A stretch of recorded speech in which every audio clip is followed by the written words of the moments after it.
Hello বন্ধুরা, চলে আসুন একটা ইন্টারেস্টিং ব্লগ ভিডিওর সাথে। আমরা সবাই মিলে বেরিয়ে পড়েছি রথ টানতে যাবো বলে। আর অনেক দিন ধরে মাকে বলছিলাম, মা রথের দিন কিন্তু আমরা রথ টানতে যাবো। মা বলেছিল হ্যাঁ নিয়ে যাব ওই মন্দিরটাতে। কিন্তু এই মন্দিরে তো আগে আমি আসি, মা এসছে, মা বলে এই মন্দিরটাতে আজ নাকি খুব ভালো লাগে। এখন অনেক গোপু সোনা আছে, আর এখানে যোগু দাদারাও কিন্তু থাকে।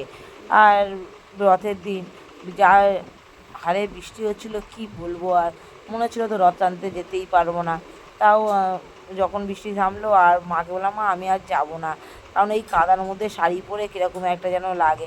মা বলে কিচ্ছু হবে না, তুমি রেডি হয়ে নাও, চলো, তখন দেখবে ভালোই হবে, মজা হবে।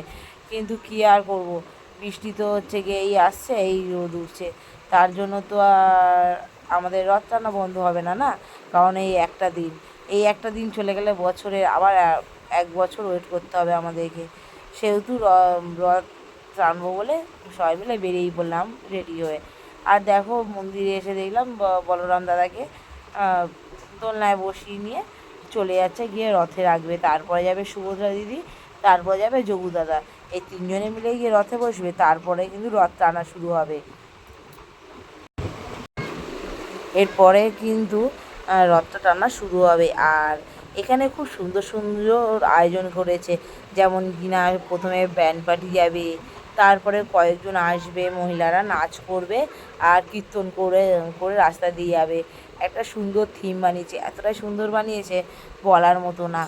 এবারে আমরা সবাই মিলে রথ রথ টানবো বলে যোগুদাদার পিছন পিছন বেরিয়ে পড়লাম। এবারে সবাই মিলে রথ না, আমরা কিন্তু বেশি দূর যাইনি, আমরা একটুখানি কি গেছিলাম।